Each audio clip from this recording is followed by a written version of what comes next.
Bom dia, meus queridos irmãos. Nós estaremos hoje dando continuidade aos nossos estudos da Escola Bíblica Discipuladora e hoje nós vamos estudar a lição número 3. Essa lição tem como título A Imagem do Deus Invisível e ela está baseada no segundo mandamento. Não farás para ti imagem de escultura, que está em Êxodo 20, versículo 3. Estaremos agora orando, pedindo o direcionamento do nosso Deus para a aula que estaremos ministrando agora nesse momento. E também estaremos logo depois fazendo a leitura em Êxodo 20, de 1 a 6. Oremos então ao nosso Deus. Ó Pai querido, muito obrigado, Senhor, porque estamos na Tua casa, presentes, ó Deus, para Te bendizer, para Te louvar, para Te engrandecer. Reunidos, Pai, para estudar a Tua palavra. E queremos Te pedir, Senhor, que Tu sejas conosco, Deus. Que Tu, ó Pai, sejas com aquilo que será dito, feito aqui, Pai, que Tu possas me usar para ser um instrumento Teu na condução desse estudo. E, ó Pai, que possa ser de bênção, de crescimento espiritual para todos quantos estiverem vendo e ouvindo esta aula, Senhor Deus. Toma-nos nas Tuas mãos, ó Pai. Abençoa-nos grandemente, Senhor, pois é a oração que Te fazemos em nome do Senhor Jesus. Amém. Em Êxodo capítulo 20, nós temos os 10 mandamentos. Então essa leitura de Êxodo capítulo 20, ela se faz muito necessária, porque a partir dela nós temos aquilo que estamos estudando. Ou seja, como é um mandamento a cada aula, a cada domingo, estaremos praticamente fazendo a leitura desse capítulo desde o início, para poder situar cada lição no contexto daquilo que nós estamos estudando. Nos diz a palavra de Deus, no versículo 1.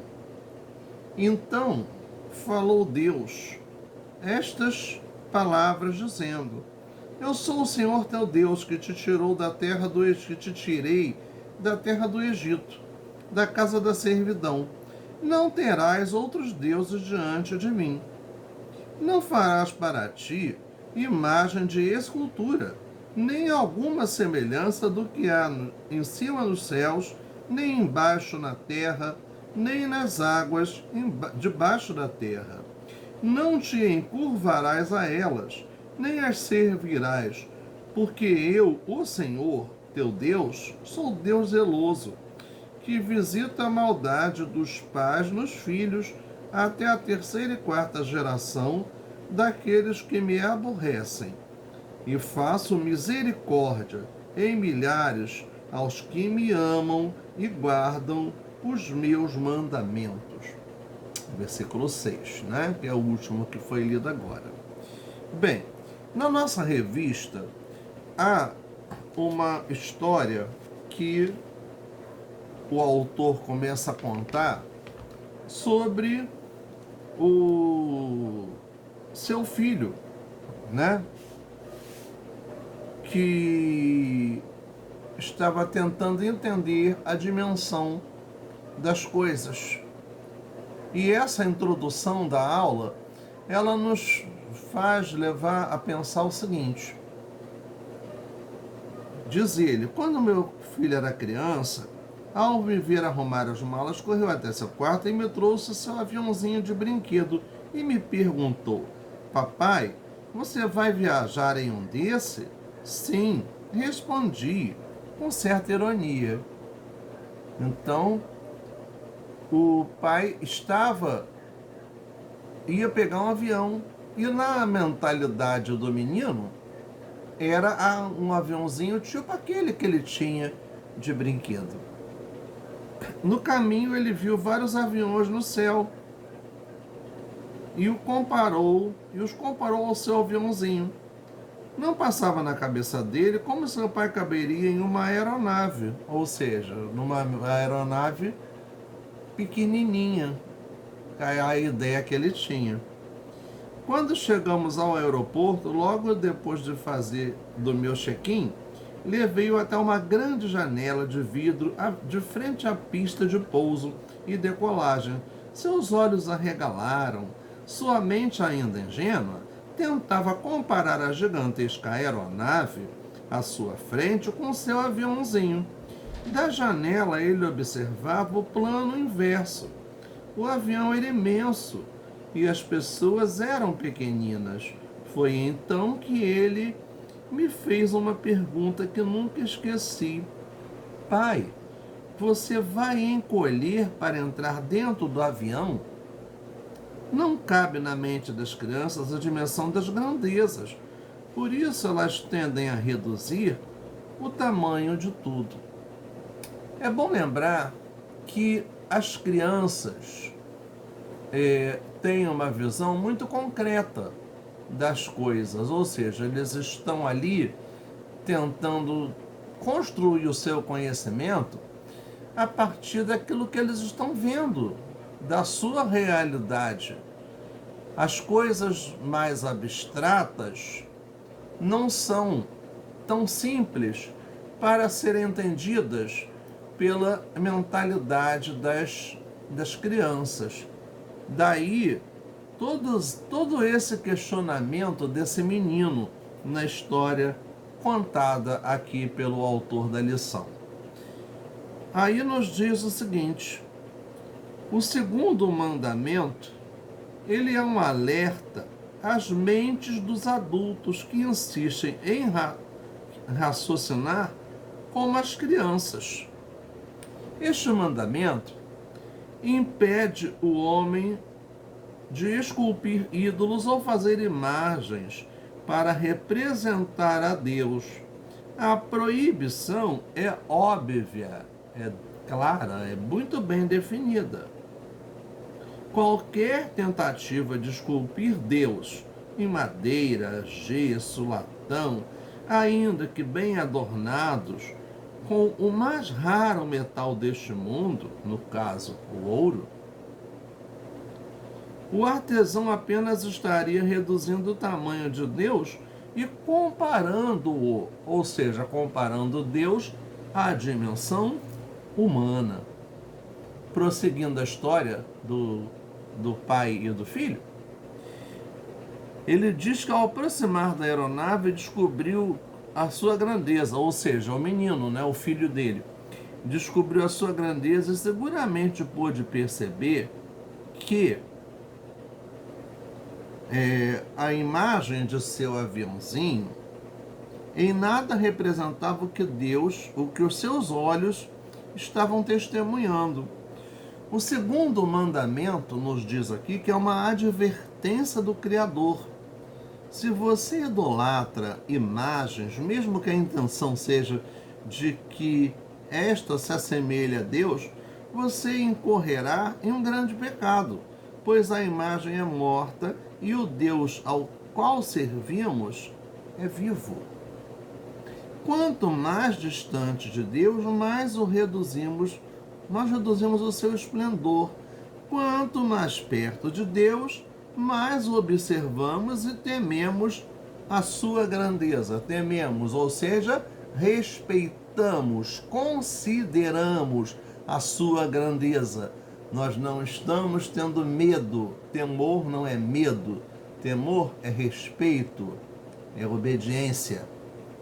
Nós estaremos assistindo aqui um vídeo de uma música que não é um hino, mas é antiga e retrata bem esta situação. A música O Rosto de Cristo.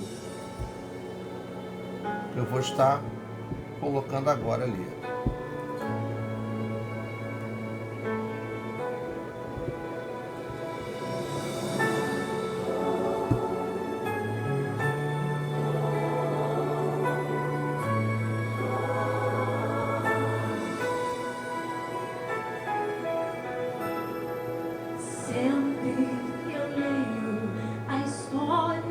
de Cristo, eu fico a pensar com grande emoção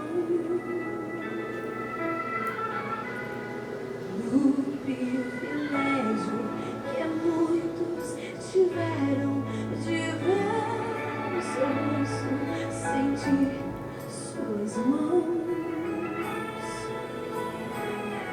Eu também teria a mesma alegria de vê-lo bem perto, bem junto a mim. Olhar em seus olhos serenos e meigos, oh, como eu seria tão feliz assim. Queria saber como era o seu rosto, embora eu sinta que era muito lindo. Inspirava fé e também confiança, e dava a todos um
Bem, nós podemos ver esse vídeo, né?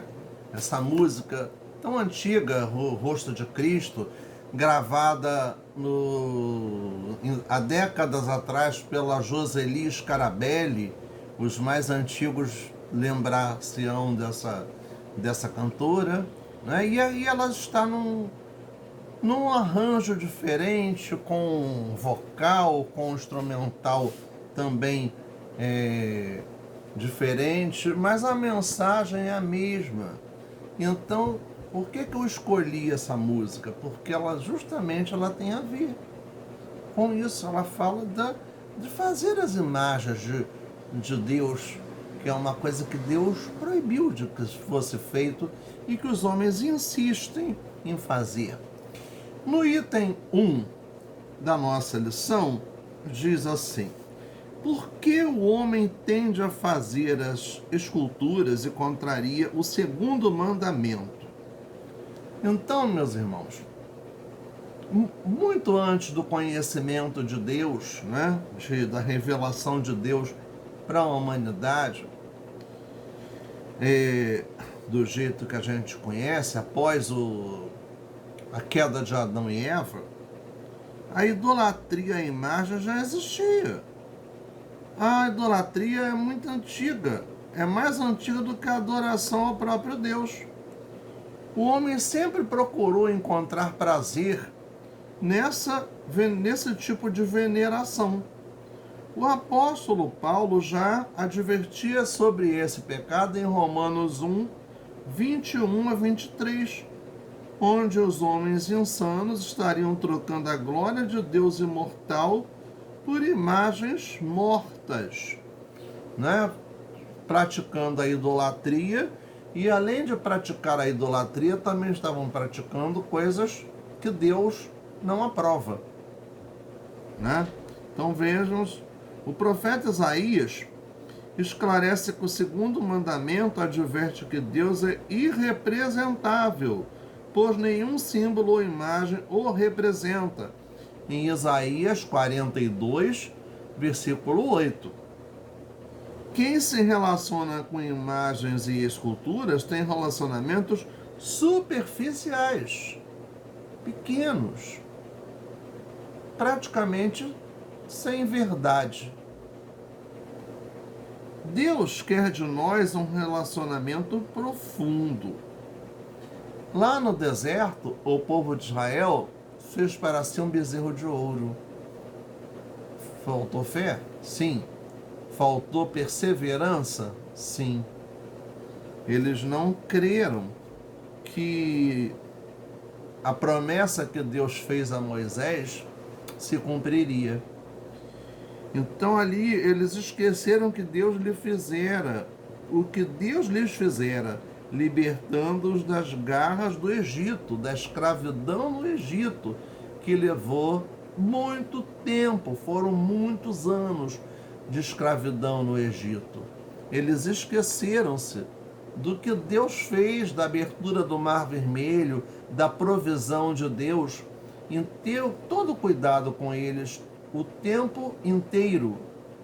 Esqueceram de tudo isso. No século VII surge um movimento chamado iconoclasta. Então, iconoclasta, ícono vem de ícone, imagem. É um movimento dedicado à destruição de imagens. As imagens, ícones e pinturas foram apagadas nas igrejas, em especial nas igrejas do Oriente. Nas igrejas do Oriente, ou seja, nas áreas que estavam a leste da Europa e onde é hoje o Oriente Médio. Bem, só que isso foi mudado no segundo concílio de Niceia, no ano 787 da era cristã, ou seja, depois de Cristo, onde fora realizado o sétimo concílio ecumênico, que tornou legítima a veneração das imagens dos santos católicos romanos e declarou herético todo o movimento iconoclasta, ou seja, aquilo que o movimento iconoclasta propunha de não ter imagens, no concílio de Nicéia foi abolido, ou seja, essas imagens voltaram a ser permitidas nos templos. A partir desta data, não apenas a idolatria às imagens cresceu, mas também a veneração às relíquias chamadas de sagradas, ou seja, as coisas que foram vestígios encontrados da história do cristianismo.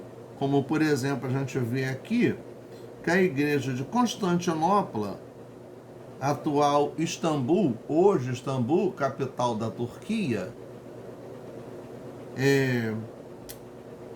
dizia possuir a cabeça de João Batista e o corpo de Estevão, primeiro mártir do cristianismo, o que lhes garantia a proteção da cidade. O que podemos chegar à conclusão aí? Que eles estavam atribuindo uma divindade aos restos mortais de João Batista e de Estevão, como se isso fosse conceder para eles bênção, como se isso fosse ter um valor espiritual. A Reforma Protestante, em 1517, teve como uma de suas prerrogativas o cumprimento do segundo mandamento, embora que na paróquia de Lutero, como em algumas luteranas, nos dias atuais existissem pinturas que registrem cenas bíblicas, embora quase nenhuma imagem. Calvino afirma, citando Gregório, que as imagens são para incultos e que as imagens e esculturas que tentam representar a Deus são mentiras e vaidades humanas. Lembrando que Calvino na Suíça, Lutero na Alemanha foram os líderes principais da reforma religiosa, o chamado protestantismo. Os símbolos da fé cristã, por séculos, não são necessariamente imagens que contrariam o segundo mandamento. A cruz, a Bíblia e os elementos da ceia do Senhor são ícones que despertam a fé. Em especial, os batistas, as igrejas batistas entendem como princípios que tais símbolos não conferem graça. Ou seja, a cruz, a celebração da ceia não são ritualísticos, elas não são místicas, elas não conferem graça. Ou seja, a graça vem de Deus, do Espírito Santo de Deus. E a partir da graça que Deus nos concede é que a gente vai estar considerando a cruz como um símbolo, a ceia como um memorial para relembrarmos a morte e a ressurreição de Jesus, e a Bíblia como o nosso livro mor, a revelação de Deus à humanidade, isto é, a nossa regra de fé e prática. O homem, durante séculos, acreditou que as imagens eram mediadoras para que pudesse ter acesso ao Deus invisível. O segundo mandamento é uma advertência de que não há imagens entre nós e Deus e que possa validar algum tipo de mediação ou intercessão. A Bíblia nos diz que só existe um mediador entre Deus e o homem. Quem? Jesus Cristo, homem. Está em 1ª carta ao Timóteo 2, de 4 a 6. Pois o próprio Cristo é a imagem do Deus vivo. Carta aos Colossenses, capítulo 1, versículo 15. No item 2, fala sobre as consequências da desobediência ao segundo mandamento. Bem, usar ícones, imagens, como intercessores entre nós e Deus, é idolatria. Idolatria por, na posição de Deus, quem não é Deus, ou o que não é Deus. Isso é a idolatria. Então aqui a gente vê o seguinte: para os que insistem na idolatria, o segundo mandamento tem uma dura sentença, que está em Êxodo 20, capítulo 5. Né? A aflição até a quarta geração. Nos assusta quando Deus afirma ser zeloso e, mesmo sendo zeloso, faz essa promessa. Por quê? Porque Deus não divide a sua glória com ninguém. Deus tem ciúme da sua noiva amada, da sua igreja, que são os seus servos. E o castigo pelo descumprimento do segundo mandamento é o sofrimento da terceira até a quarta geração por causa dos pecados dos pais no passado. A não ser que nesse meio tempo alguém se converta e quebre esta linha de maldição. Uma leitura superficial desse texto nos leva a concluir que Deus é um Deus vingativo. Na verdade, Deus não é um Deus vingativo. Deus é zeloso. Então a gente vê aqui o seguinte, que este sofrimento, que é consequência do pecado, ele também poderá ser revertido através da conversão. E o sofrimento aos pais, aos pais, aos filhos, aos netos, aos bisnetos, a essas gerações seguintes, é que as gerações irão sofrer a iniquidade dos pais. A adoração a imagens promove um canal que deságua na depravação humana, quando o homem troca a glória de Deus por imagens de aves, de répteis ou coisas semelhantes. Na verdade, está cometendo iniquidade, onde tal erro abre as portas da violência, da desigualdade, da malícia, da avareza, da maldade, da inveja, homicídio, contenda, engano e malignidade. E isso está em Romanos 1, de 23 a 29. A sociedade atual se afastou de Deus e ela tem vivido atolada na lama da iniquidade. Colhe os frutos amargos da herança dos seus pecados de idolatria. Alguns pais hoje olham para o futuro e se perguntam que mundo deixarão para os seus filhos, quando na verdade deveriam se preocupar de outra forma. Quais os filhos deixarão para este mundo? Quem é que eles estão preparando para esse mundo? Que formação que estão dando a esses filhos? Uma formação moral, religiosa, né? Uma formação de valores? Não estão pensando nisso, né? Então, que possamos afirmar, como Josué, que advertiu ao seu povo e fez valer o segundo mandamento, cancelando a adoração aos ídolos, e preocupado com a sua geração, afirmou que serviriam apenas ao Senhor. Em Josué 24:15, quando diz: escolhei hoje a quem servais, porém eu e a minha casa serviremos ao Senhor.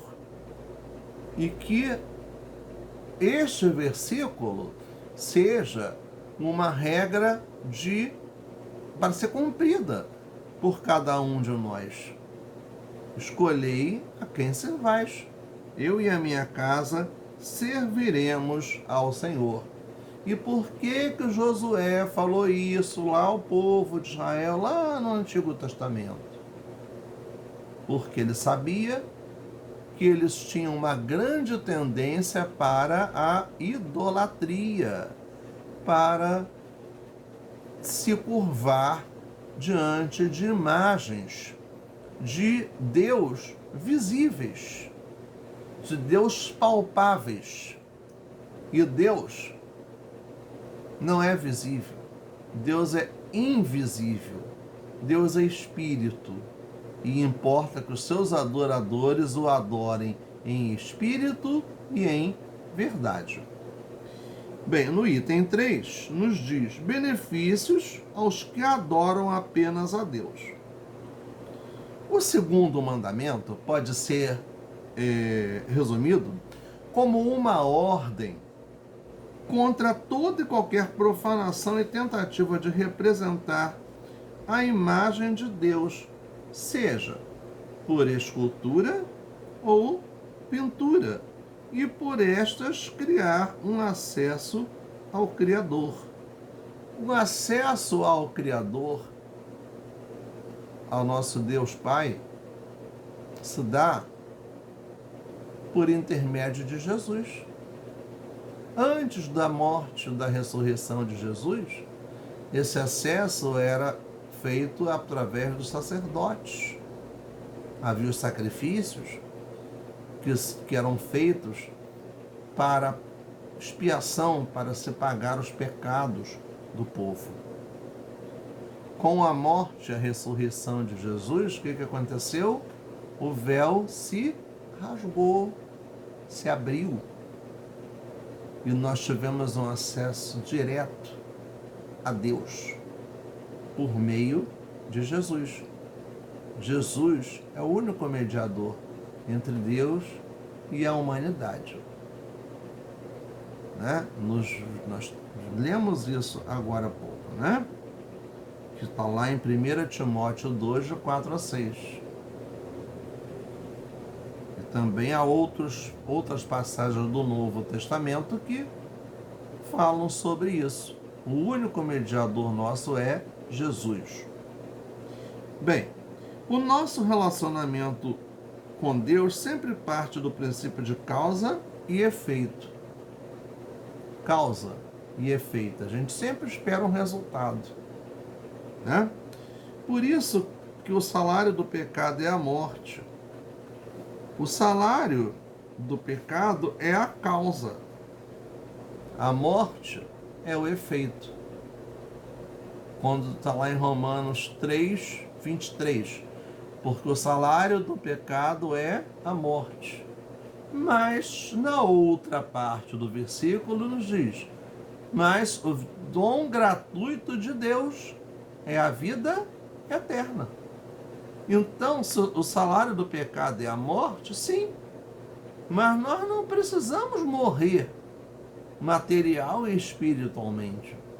Porque o dom gratuito de Deus é a vida eterna.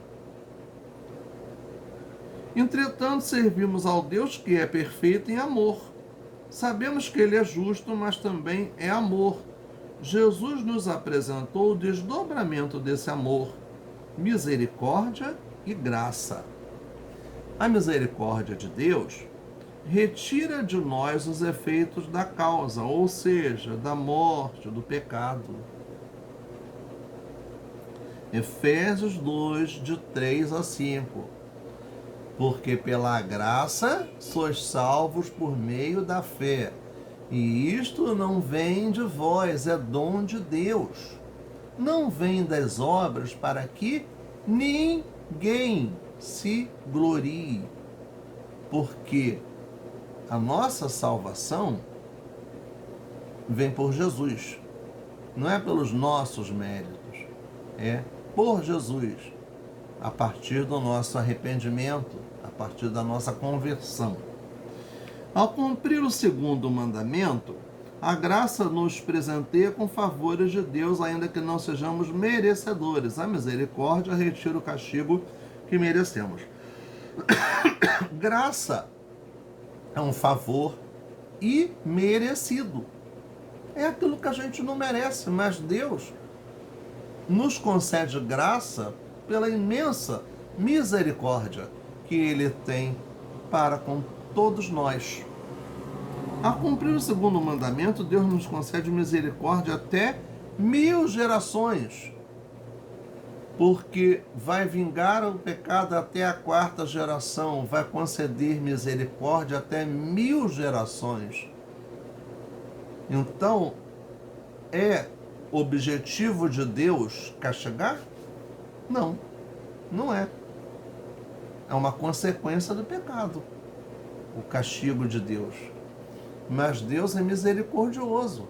É muito mais misericordioso do que castigador. Mas não podemos esquecer que Deus é justo.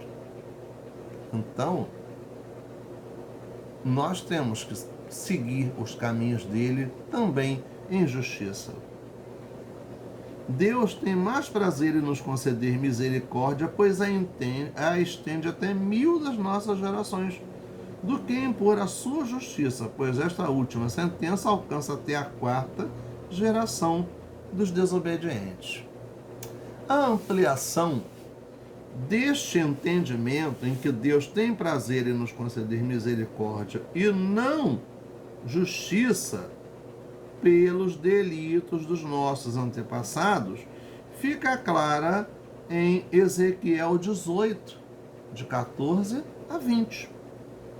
Jesus, com a obra da cruz, nos trouxe misericórdia, cancelando qualquer dívida do passado, oriunda, porventura, dos nossos antepassados. Está lá em Colossenses 2, de 13 a 15. Para pensar e agir são pontos tópicos que são exatamente a conclusão da nossa aula. Você consegue perceber que na atual sociedade existe adoração à imagem? Será que o horóscopo é um exemplo que fere diretamente o segundo mandamento? Será que na igreja evangélica desses nossos dias existem imagens e idolatria que materializam a fé e estão sendo utilizadas como mediadora do Deus invisível? São questionamentos para nós refletirmos, pensarmos se isso está presente, né? E se isso está de alguma forma presente na nossa vida. Se estiver, não é uma coisa legal. Precisa ser tirada, precisa ser banida essas coisas do nosso dia a dia, das nossas atitudes. Se o segundo mandamento nos adverte a não adorar a Deus através de imagens e tampouco por elas produzir um acesso a Deus, qual seria a forma correta de adorar a Deus? Então, Deus quer que os seus verdadeiros adoradores o adorem em espírito e em verdade. Quando dizem espírito, em verdade, te adoramos, Rei dos Reis e Senhor. Te entregamos nosso viver para te adorar, ó Rei dos Reis. Foi que eu nasci, ó Rei Jesus. Meu prazer é te louvar, meu prazer é estar na casa do Senhor.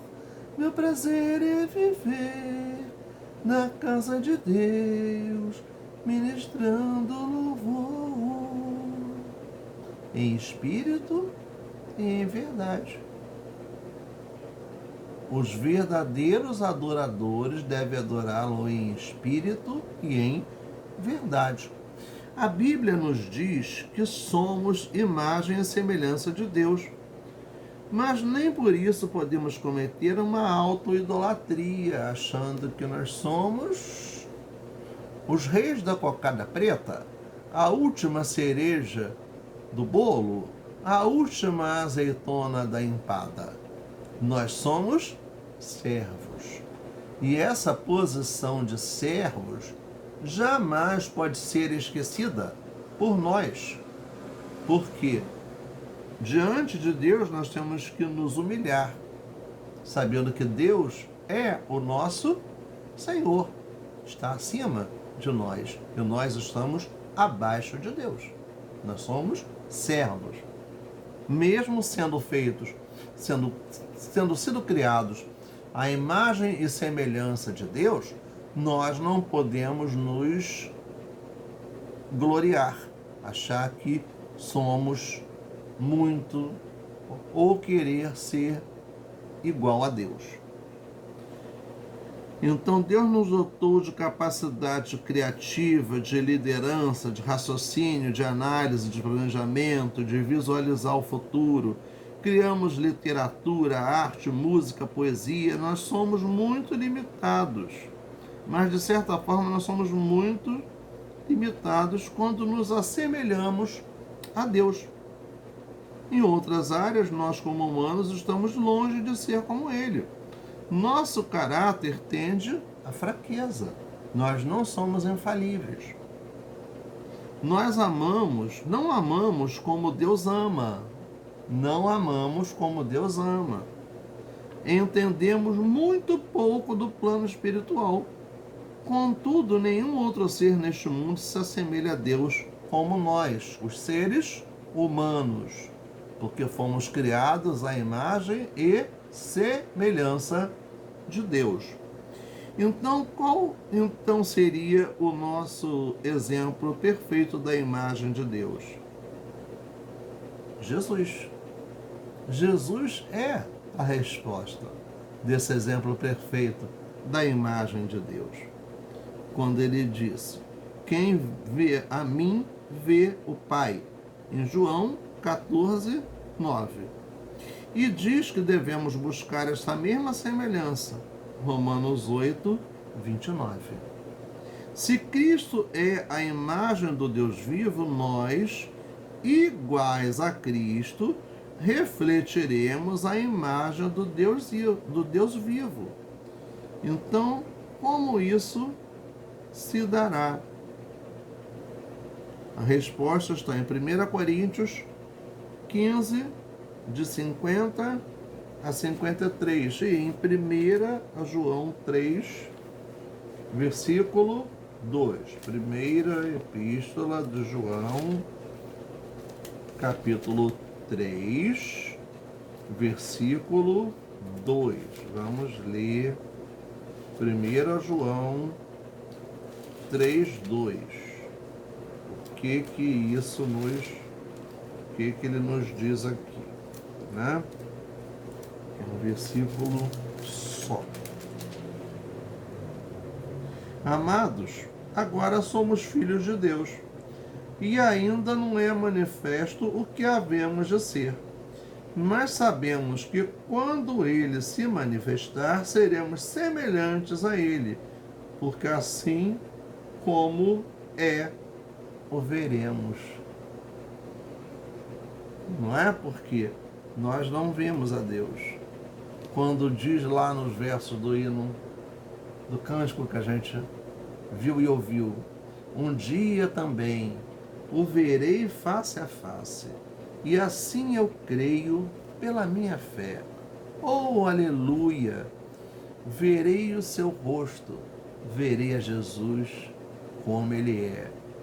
E podemos também cantar: o véu que separava já não separa mais, a luz que outrora apagada agora brilha e cada dia brilha mais. Só para te adorar e fazer teu nome grande e te dar o louvor que é devido, estamos nós aqui. Jesus, em tua presença, reunimos-nos aqui, contemplamos tua face e rendemos-nos a ti, pois um dia a tua morte trouxe vida a todos nós e nos deu completo acesso ao coração do Pai. O véu que separava já não separa mais. A luz que outrora apagada agora brilha e cada dia brilha mais. Só pra te adorar e fazer teu nome grande e te dar o louvor que é devido, estamos nós aqui. Ó Deus querido, estamos nós aqui, Senhor Deus invisível, Senhor dos senhores, Rei dos reis, Príncipe da paz. Ó Pai querido, nós te agradecemos por esta aula, meu Deus. Nós te agradecemos porque a tua graça, Pai, se faz presente nas nossas vidas, ó Pai, porque tu tens misericórdia de nós, ó Pai. Ó Deus querido, toma-nos nas tuas mãos, perdoa, Senhor, os nossos pecados, as nossas iniquidades. Toma cada irmão nas tuas mãos, ó Pai, a nossa igreja, ó Deus, a nossa classe, meu Deus. Seja com cada um de nós, ó Pai, seja com a Jália. Tem misericórdia, Senhor, da Jália, da sua saúde física, ó Pai, do seu lar, Senhor, dos seus familiares. Toma todos em tuas mãos, ó Deus. Abençoa a sua vida, abençoa a sua descendência, meu Deus. Abençoa também todos nós, ó Pai. Pai, abençoa, Senhor, aqueles que estão enfermos, que precisam da ministração de cura, Senhor Deus. Atua, Senhor, ministrando a cura nessas vidas. Atua, ó Deus, abrindo as portas do emprego para aqueles que estão precisando de prover o seu sustento, de prover o seu pão de cada dia. Ó Pai querido, toma-nos nas tuas mãos, abençoa o nosso país, tem misericórdia, Senhor, do nosso país. Seja conosco, meu Deus, seja com todos nós, ó Pai, dá-nos sabedoria, dá-nos, ó Deus, a tua direção, ó Pai, a unção do teu Espírito, para podermos viver, Senhor, o teu Evangelho através da nossa vida, para que possamos te refletir nas nossas palavras, nas nossas atitudes, ó Deus, em nome de Jesus. Amém.